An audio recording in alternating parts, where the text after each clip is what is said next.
সারা কাশি বাজার ঘুরেছে, আমাকে কেউ স্বর্ণ মুদ্রা ভিক্ষা দাও, কেউ স্বর্ণ মুদ্রা ভিক্ষা দাও, কেউ আমাকে ভিক্ষা দাও, আমি ঋণী হয়ে আছো, কেউ ভিক্ষা কেউ দেয় না। কাঁদতে কাঁদতে ফিরছে। আজকে 30 দিন গুরুদেব কোন মুহূর্তে আসবে? শৈবা কেউ দিল না, স্বর্ণ মুদ্রা কেউ আমাকে দিল না। ঠিক আছে, থালায় ভাত কোথা থেকে পেলে? এক মা দিয়ে গেছে, তুমি দুটো খাও। হরিশ্চন্দ্র বলে উঠল, ছেলে খেয়েছে, অল্প খেয়েছে, তুমি খেয়েছো, তুমি না খেলে আমি খাই কি করে? আচ্ছা দাও, আমি যদি খেলে তোমরা খাও তাহলে আমি খাবো। যেই শৈবা এক মুঠো ভাত নিয়ে হরিশ্চন্দ্রর মুখে দিতে গেল, হরিশ্চন্দ্র যখনই খেতে যাবে পেছনে এসে দাঁড়িয়ে গেল হরিশ্চন্দ্র।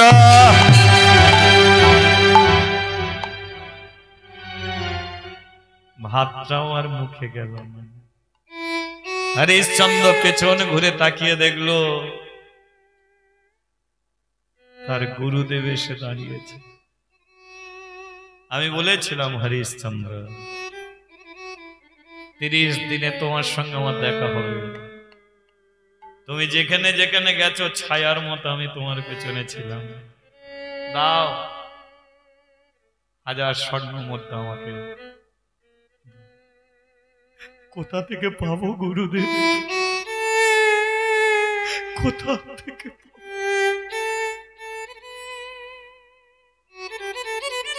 নেই গুরুদেব, আমি কোথা থেকে 1 আনা স্বর্ণ মুদ্রা জোগাড় করতে পারিনি। কোথা থেকে পাবো? একটা উপায় বলে দিন, একটা উপায় বলে দিন যে কোথা থেকে আমি এই স্বর্ণ মুদ্রা জোগাড় করব। কেন? উপায় তো আছে। কোন উপায় আপনার ঋণ আমি শোধ করব? নিজে বিক্রি হয়ে যাও। কাশির বাজারে মানুষ বিক্রি হয়, বিক্রি করে ঋণ শোধ করো, বিক্রি হয়ে যাও। আমি যাচ্ছি, গুরুদেব অপেক্ষা করো, আমি নিজে বিক্রি করে আমি ঋণ শোধ করব।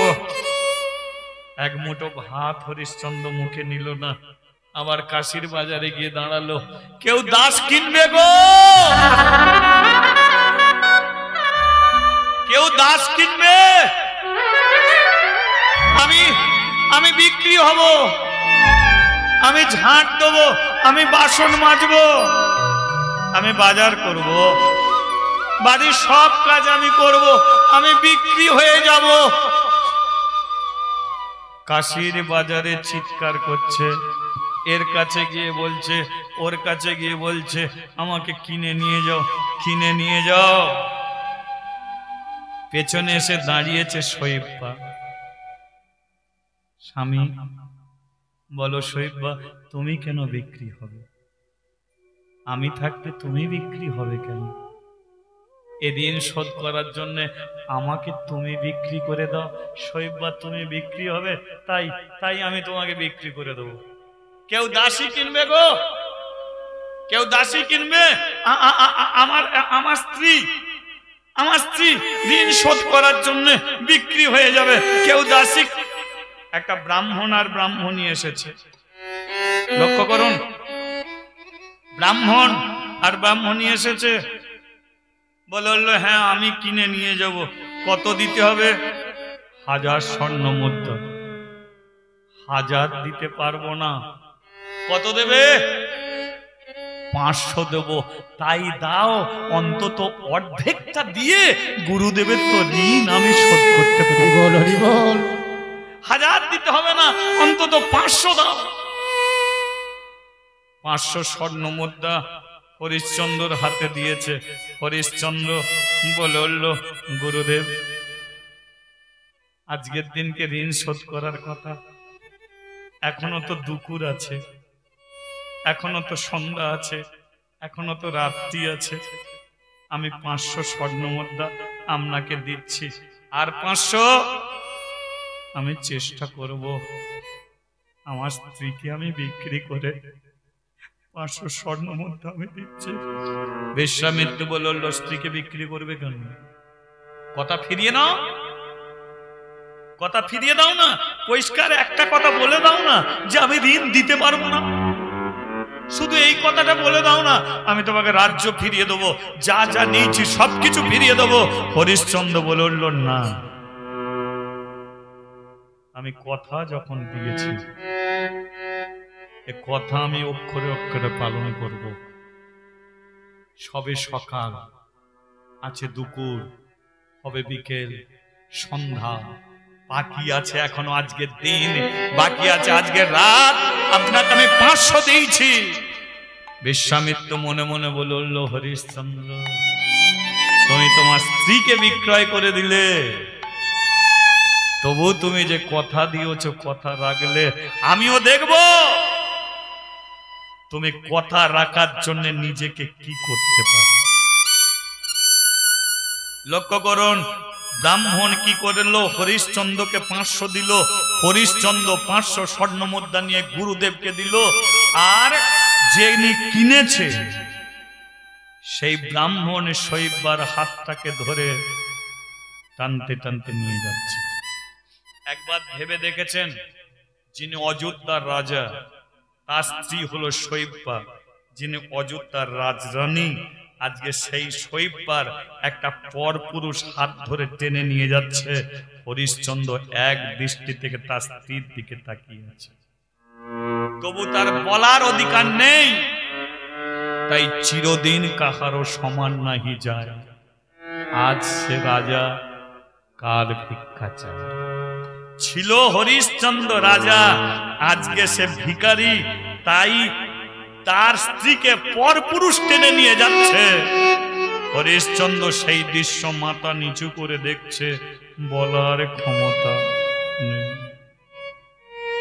ব্রাহ্মণ যখন নিয়ে চলে যাচ্ছে, মন্দিরের চাতালে বসেছিল রোহিত। রোহিত দেখলো যে তার মাকে টানতে টানতে নিয়ে চলে যাচ্ছে। রোহিত ছুটে এসেছে, মা,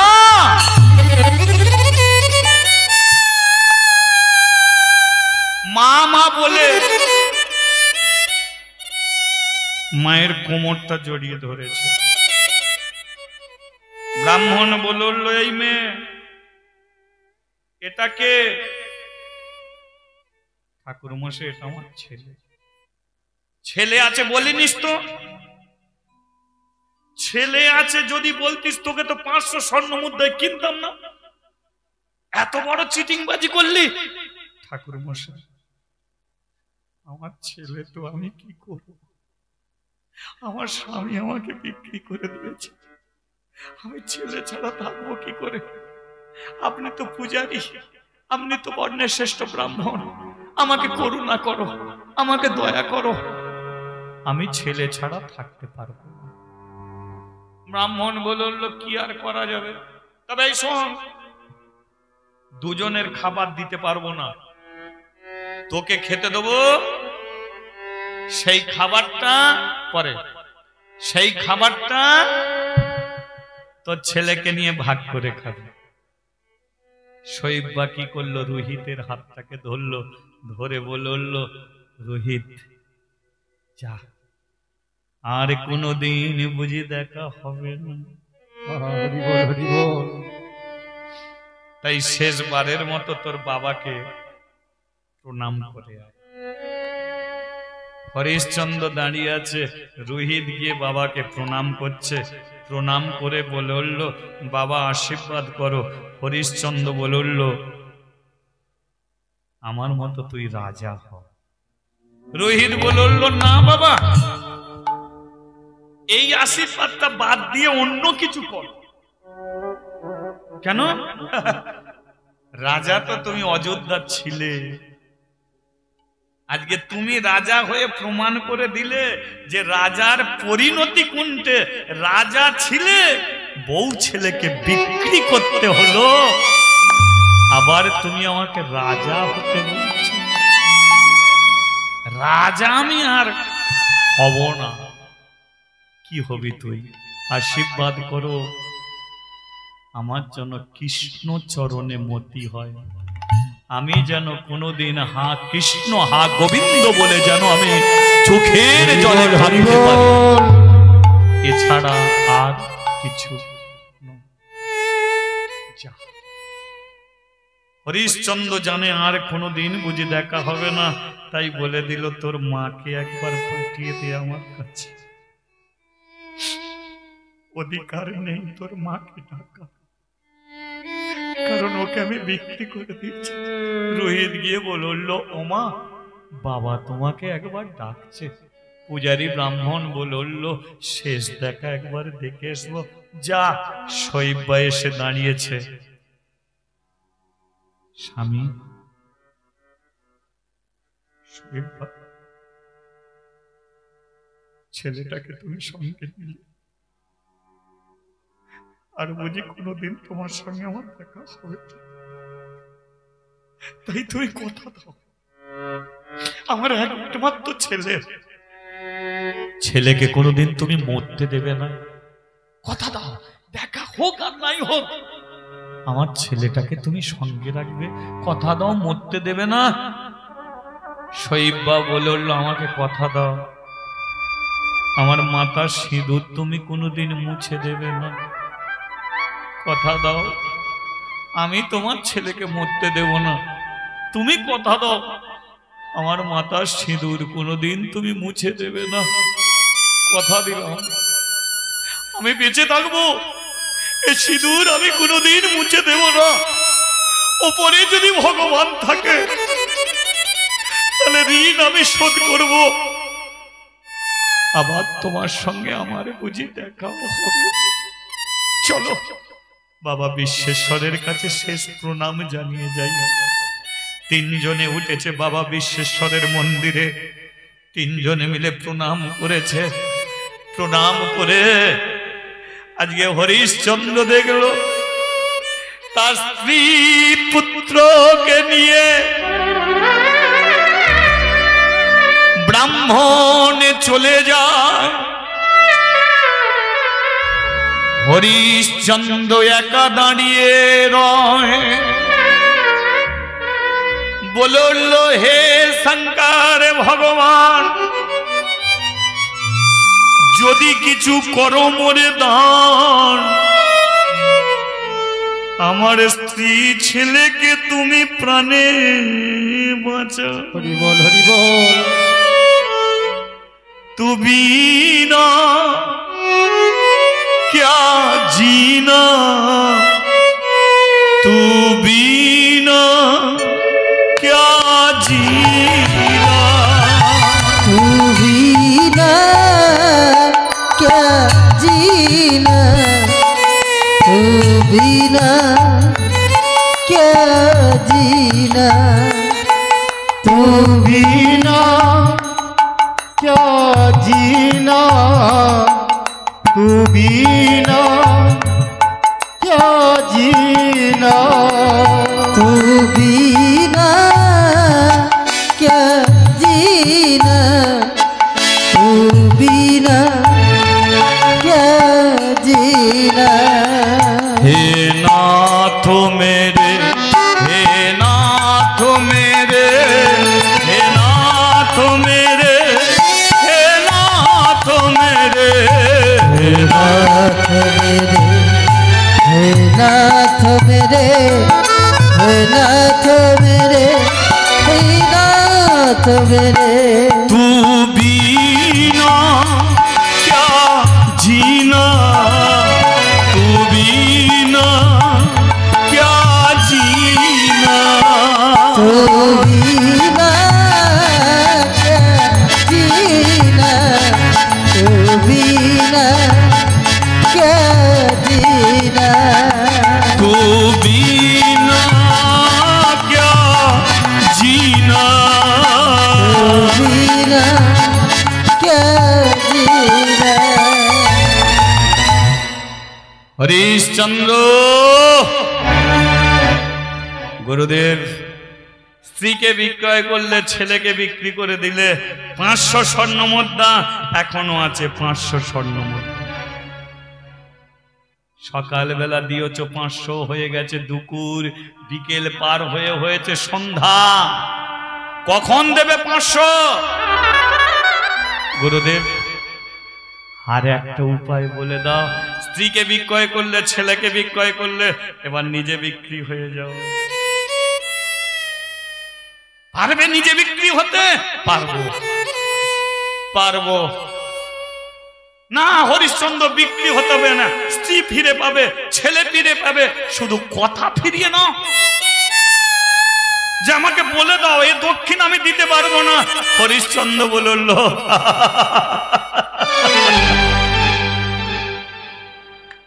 না গুরুদেব,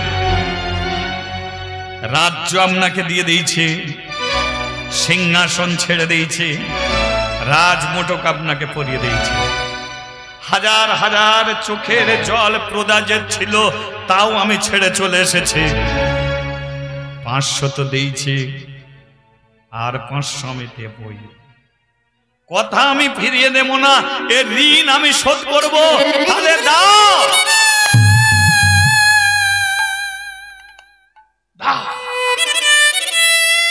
একটা উপায় বলে দাও, নিজে বিক্রি হও। নিজে বিক্রি। হরিশ্চন্দ্র বলল বিক্রি হব। সন্ধেবেলা কাশীর বাজারে যে সমস্ত মানুষ ছিল সবার হাতে ধরছে, পায়ে পড়ছে, আমাকে কিনে নিয়ে যাও, আমাকে কিনে নিয়ে যাও, আমি বিক্রি হব, আমাকে কিনে নিয়ে যাও, কিনে নিয়ে যাও, কিনে নিয়ে যাও।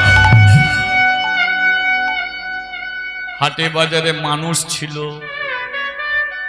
একে একে সবাই চলে গেল, দোকান বন্ধ করে দিল, একটাও মানুষ আর নেই। গভীর রাত্রিকালে বাজারে দাঁড়িয়ে আছে একমাত্র হরিশ্চন্দ্র। হরিশ্চন্দ্র দেখল কিনে নিয়ে যাওয়ারও মতো আর কেউ নেই। কে কিনে নিয়ে যাবে? কিনে নিয়ে যাবারও মতো আর কেউ নেই। এবার কথা আমাকে ফিরিয়ে নিতে হবে। পারলাম না গুরুদেবের দক্ষিণা দিতে, পারলাম না কথা রাখতে।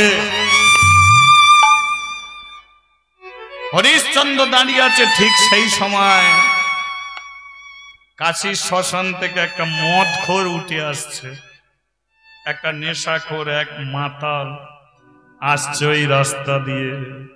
শ্মশান যদি তো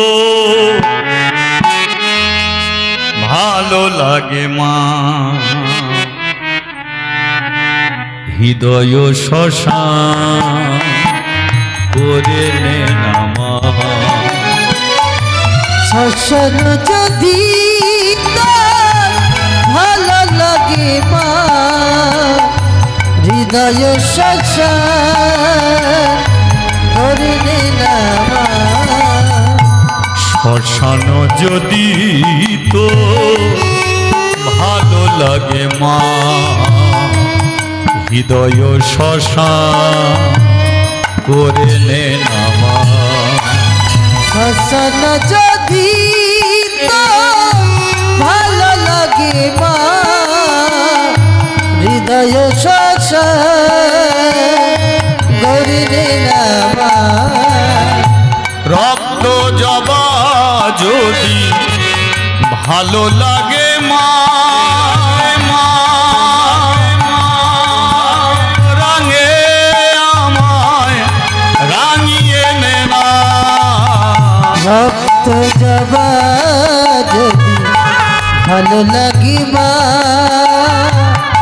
রক্ত রঙে আমায় রাঙিয়ে নে মা। মা গো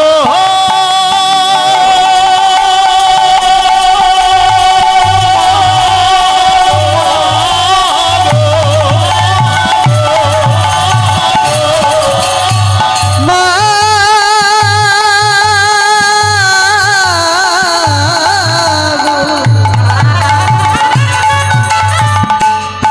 মা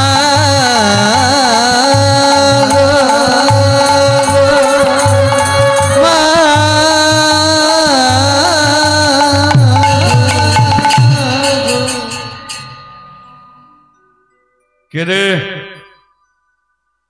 আমি বিক্রি হব। আরে তুই কে বলবি তো? আমি হরিশ্চন্দ্র। আচ্ছা, হরিশ্চন্দ্র সেই রাজা হরিশ্চন্দ্র না, আমি ভিখারি হরিশ্চন্দ্র, আমি ঋণগ্রস্ত হরিশ্চন্দ্র। ঋণের দায়ে আমি পড়ে আছি। ঋণ শোধ করার জন্য আমার স্বর্ণ মুদ্রার প্রয়োজন। আমি সকাল থেকে বিক্রি হতে চাইছি, আমাকে কেউ কিনে নিয়ে যায়নি, আমাকে এখন কিনে নিয়ে যাওয়ার মতো কেউ নেই। আজকেই আমি বিক্রি হব। আমি এই দাঁড়া, কত স্বর্ণ মুদ্রা দিতে হবে বলতো? 500। 500 দিলে তুই বিক্রি হবি? বিক্রি হব। আচ্ছা, মরা পোড়াতে পারিস? মরা পোড়াতে? মরা পোড়াইনি কোনোদিন। আমি মানুষের জীবন দান করে গেছি, মরা কোনোদিন পোড়াইনি। তবে আমি পারবো, মরা পোড়াতে পারবো। মরার মাথায় লাঠির ডান্ডা মারতে পারবি? পারবো। চিতা সাজাতে পারবি? পারবো। পারবি? পারবো। ঋণ করেছি আমি, ঋণ শোধার জন্য মরা পোড়াতে বললে আমি মরাও পোড়াবো। তাহলে এক কাজ কর, আর একটা কথা রাখবি, তোকে কাশীর শ্মশানে গিয়ে মরা পোড়াতে হবে। আমি সর্দার, আমার বয়স হয়ে গেছে, এই শ্মশানেই আমি থাকি। হ্যাঁ, কিন্তু এই শ্মশানের একটা নিয়ম আছে, যেই মরা আসুক না কেন 5টা কড়ি ছাড়া কাউকে কোনোদিন চিতায় তুলবি না। আর ওই 5টা কড়ি আমাকে দিবি, তারপরে তুই চিতায় তুলবি। কথা দে। হরিশ্চন্দ্র বলল, আবার কথা, আবার কথা দিতে হবে। এক কথা রাখতে গিয়ে আমি ভিখারি হয়েছি, এক কথা রাখতে গিয়ে আমার স্ত্রীকে বিক্রি করেছি, ছেলেকে বিক্রি করেছি, আবার আমাকে কথা রাখতে হবে। তাই হবে। কথা রাখতে গিয়ে স্ত্রীকে বিক্রি করে দিতে পারি, ছেলেকে বিক্রি করে দিতে পারি, তাহলে কেন পারবো না? আমি কথা দিলাম 5টা কড়ি ছাড়া আমি কাউকে চিতায় তুলব না, আমি কাউকে চিতায় তুলব না। তাতে যদি আমার নিজের ছেলেকেও যদি পোড়াতে হয়, তার কাছ থেকেও 5টা কড়ি আমি নেব। নিজের ছেলেকেও নইলে চিতায় তুলব না। চ শ্মশানে চ। হরিশ্চন্দ্র গেল শ্মশানে, শৈবা গেল ব্রাহ্মণের বাড়িতে। হরিশ্চন্দ্র শুরু করলো মরা পোড়ানা। শ্মশানে যেই আসে 5টা কড়ি সর্দারকে দেয়, তারপরে চিতায় তুলে দেয়। ওদিকে ব্রাহ্মণের ঘরে আছে শৈবা, ঝাঁট দেয়, বাসন মাজে, সব কাজ করে, কিন্তু পূজারী ব্রাহ্মণ দুজনের খেতে দেয় না, শৈবাকে খেতে দেয়। আর সেই খাবারটা মা ছেলে দুজনে খায়। রোহিত ঠাকুর ঘরে ঢুকতে পারে না, কারণ বেজাতের ছেলে, পরিচয় নেই, কোথা থেকে এসেছে। তাই ঠাকুর ঘরের দরজার সম্মুখে রোহিত বসে থাকে। পূজারী ব্রাহ্মণ পুজো করে, আর রোহিত ঠাকুর ঘরের দরজার সম্মুখে বসে বাবা মার মঙ্গল প্রার্থনা করে। তুমি যদি ভগবতী ভগবতী ভক্তেরি প্রাণ, তবে কেন দুঃখ দয়াল হরি গো, তবে কেন দুঃখ আর তুমি যদি ভগবান ভক্তের তবে কেন দুঃখ দাও ভগবান, তবে কেন দুঃখ দাও? তুমি যে কামনা, তুমি যে বাসনা, সকলি তোমারি দান। আর তুমি যে কামনা, তুমি যে বাসনা, তুমি যে সকলের প্রাণ। দয়াল হরি হে, তবে কেন দুঃখ দাও? তুমি যদি ভগবান ভক্তের প্রাণ, তবে কেন দুঃখ দাও?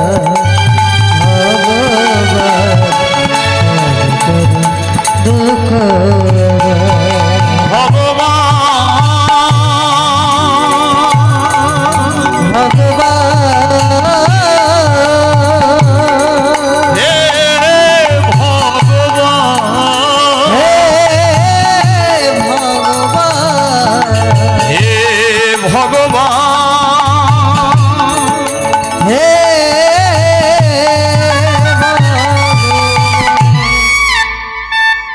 অনেকক্ষণ জয়ধ্বনি তোলেননি, একবার তুলে নেন, বলিয়ে রাধা মাধব কি। এ তিনজনের অবস্থা কি হয়েছে বুঝতে পেরেছেন কি? ওই তারে বলে কেন ডাল ভাত খাও, তবু আচ্ছা, পরের টাকা ধার করে নিয়ে খেও না। ও ঋণ শোধ করতে গেলে নয়, তখন মনে হবে একটা চোখ তুলে দিয়ে দিই ওকে, নাহলে একটা কিডনি বিক্রি করে ও ঋণ শোধ করে নি। এ ঋণ বড় ঝামেলার জিনিস। আবার কেউ যদি সুদ করে টাকা নেয়, তার তো অবস্থা শেষ। এদের এই পরিস্থিতি এসে দাঁড়িয়েছে।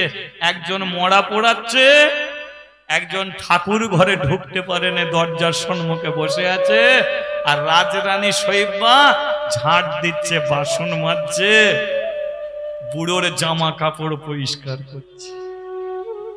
দিন যাচ্ছে, রাত হচ্ছে, রাত যাচ্ছে, দিন হচ্ছে। দিন যেতে যেতে একদিন ব্রাহ্মণ ঠাকুর ঘরে যেতে গিয়ে হোঁচট খেয়ে পড়ে গেছে। যেই পড়ে গেছে আর ঠাকুরের জন্য ফুল তুলতেও যেতে পারে। রোহিতকে বলছে, এই শোন, ফুল নালে পুজো হয় কি করে? এক কাজ কর, বাগান থেকে ফুল তুলে আনবি, তবে ফুল তুলে ওইখানে রেখে দিবি, ঠাকুর ঘরে ঢুকবি না। রোহিত বলল, তবু তো একটা কাজ পেয়েছি, তাই না? মা মা আমাকে খেতে দেয়, আমি খাই, মায়ের জন্য আমি কিছু করতে পারি না। মা জামা কাপড় পরিষ্কার করে, আমি যদি বলি মা একটু কাপড় কেচে দি, বললো না, তোকে করতে হবে। যাই হোক, একটু ফুল তোলার তো কাজ পেয়েছি। মাকে গিয়ে বলছি, ও মা, মা গো, ঠাকুর মশাই আমাকে একটা কাজ দিয়েছে। কি করবি তুই? সামনে যে বাগান আছে, বাগান থেকে ফুল তুলে আনতে বলেছে, তাই যাবো মা। ওরে রোহিত, বাগানে একা যাবি, ফুল তুলবি? আমার মনে বড় ভয়। দেখো, ছেলের যদি দুর্ঘটনা ঘটে, সবার আগে কে জানতে পারে? মা জানতে পেরেছে। ছেলে স্কুল থেকে ফিরছে, যদি হোঁচট খেয়ে পড়ে যায়, ছেলে যদি মা বলে ডেকে ওঠে, মা ভাতের থালায় বসে জানতে পেরে যায় ছেলের কিছু না কিছু হয়ে গেছে। তাই যেই বলেছে ফুল তুলতে যাবে, শৈবার ভেতরটা কেঁপে উঠেছে। কিন্তু পূজারী ব্রাহ্মণ যেহেতু বলেছে, যাই হোক, খেতে তো দিচ্ছে। বাবা, সাবধানে যাবে, সাবধানে ফিরে আসবে, ঠিক আছে? সাবধানে যাবি, সাবধানে ফিরে আসবি। ব্যাস, এবার মায়ের অনুমতি নিয়ে রোহিত বাগানে ফুল তুলতে যায়। নাচিতে নাচিতে রোহিত ফুল বাগানে যায়। ভক্তগণ সবাই মিলে হরি হরি হরি, নাচিতে নাচিতে